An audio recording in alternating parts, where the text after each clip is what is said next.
Yung crave na crave ka sa ginataang tuna pero petsa de peligro na? Walang problema mga ka-food trip. Dilatang tuna lang yan ay solve na.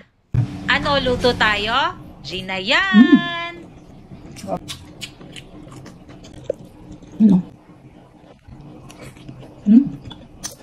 Ayan.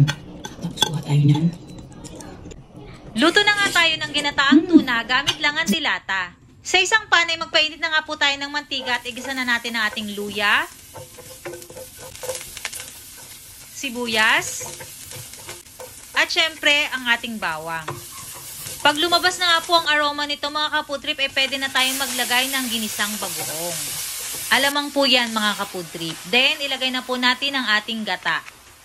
Timplahan na rin natin to ng paminta. Haluin lamang natin tong mabuti. Pagkatapos pwede na po nating ilagay ang ating tuna na dilata. Mas maganda po kung chunky yung gagamitin yung tuna para may buo-buo pa siya. Then maglagay na po tayo ng konting suka. Pag na-reduce na po yung ating gata, pwede na po nating ilagay ang ating pechay. Pwede din pong malunggay, pwede din pong mustasa. Depende po kung ano po ang gusto nyo. Pag naihalo na nating mabuting ating pechay sa ating gata, ay pwede na po nating lagyan ng siling haba at siling pula para naman may kick ang ating ginataang tuna. At tingnan nyo naman yung chunk ng ating tuna. Ang lalaki eh. Sarap niyan. At ayun na nga po, pagkaraan ng ilang minuto ay nare-reduce na po ang ating gata at pwede na po yan. Kainan na tayo mga ka-food trip. Basta talaga may gata ang ulam, ewan ko na lang kung hindi ka maparami ng kanin. Hindi mo na nga kailangan gumastos ng mahal para sa cravings mo. Sa murang halaga, meron ka na ngang masarap na ginataang tuna.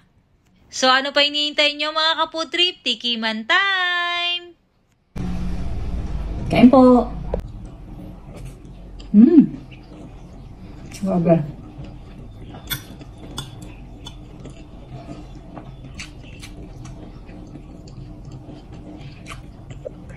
Panalo ito mga ka-food trip.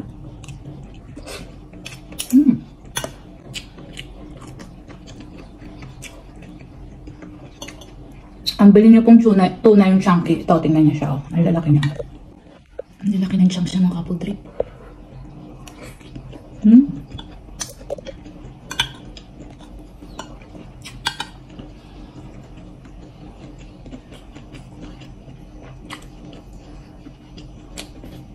Ito po yung ginataang tuna sa tipid mode tayo.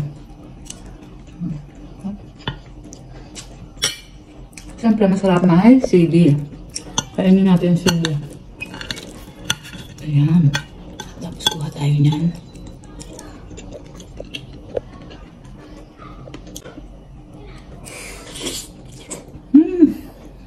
Grabe. Luto na rin kayo mga ka-food trip. For sure magugustuhan nyo to. Yun lang po. Thanks for watching. Bye! Share nyo na rin tong video na to para maluto ng iba. Thanks for watching. Bye!